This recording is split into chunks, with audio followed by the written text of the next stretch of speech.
Rusiyada benzin və dizel yanacağı qıtlığı fonunda Ukraynanın xarici kəşfiyyat xidmətinin məlumatına görə, avtomobillərin yanacaq sərfiyyatını azaltmaq üçün onları sehrləmək xidmətini əlçatan qiymətlərlə təklif edən cadugərlər və sehrbazlar getdikcə daha da fəallaşıblar. Belə ki, cadugərlər və sehrbazlar avtomobildən mənfi enerjini çıxarmaq üçün mum tökmə xidmətinə təxminən 1500 rubl, bir neçə Skandinaviya runundan ibarət sehrli işarənin quraşdırılmasına 7000 rubl avtomobilin içərisində, sehrli iynələrin axtarılmasına isə 9000 rubl tələb edirlər. Rusiyalı sürücülərə müxtəlif ezoterik vasitələr də təklif olunur.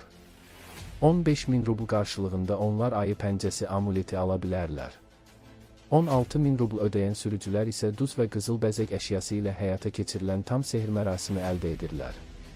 İddiaya görə bu mərasim yanacaq sərfiyyatını azaldır və hətta mühərrikin növündən asılı olaraq benzin və ya dizel yanacağını yanacaq çəninə cəlb edir.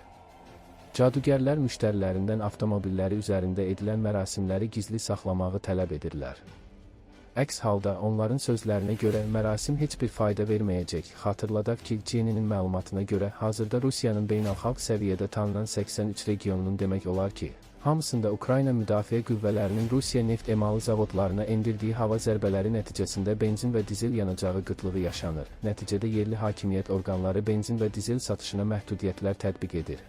Bir çox yanacaq doldurma məntəqələrində isə yanacaq tamamilə tükənib, yanacaq qıtlığı səbəbindən bəzi regionlarda, o cümlədən Trans-Baykal diyarında yüksək hazırlıq rejimi elan olunub. Növbəti təhlükə səviyyəsi isə fövqəladə vəziyyət hesab olunur. Diktator Vladimir Putin yanacaq qıtlığını etiraf etməyə məcbur olub və bildirib ki, Rusiyada benzin və dizel yanacağının müəyyən çatışmazlığı mövcuddur. Lakin bunun kritik olmadığını iddia edib. Eyni zamanda Kremlin rəhbəri hava hücumundan müdafiə sistemlərinin istehsalının artırılması barədə göstəriş verib.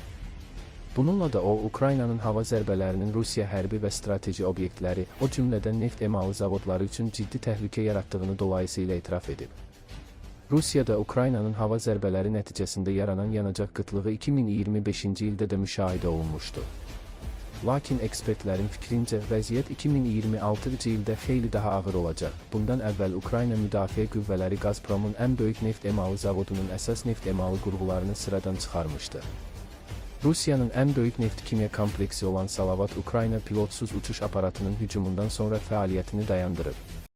Kritik avadanlıqlar zədələnib, əsas neft emalı qurğuları olan AVT-4 və AVT-6 sıradan çıxarılıb. Zavodun ikinci dərəcəli avadanlıqları da zədələnib, dəyən zərər kritik səviyyədə olduğundan zavodun fəaliyyəti təcili dayandırılıb.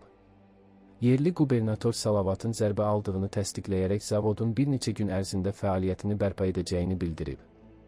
Lakin mənbələrin məlumatına görə təmir işləri bir neçə həftədən bir neçə aya qədər davam edə bilər. Salavat tam miqyaslı sənaye klasteridir və onun tərkibinə neft emalı zavodu, qaz kimya zavodu və kimya müəssisəsi daxildir.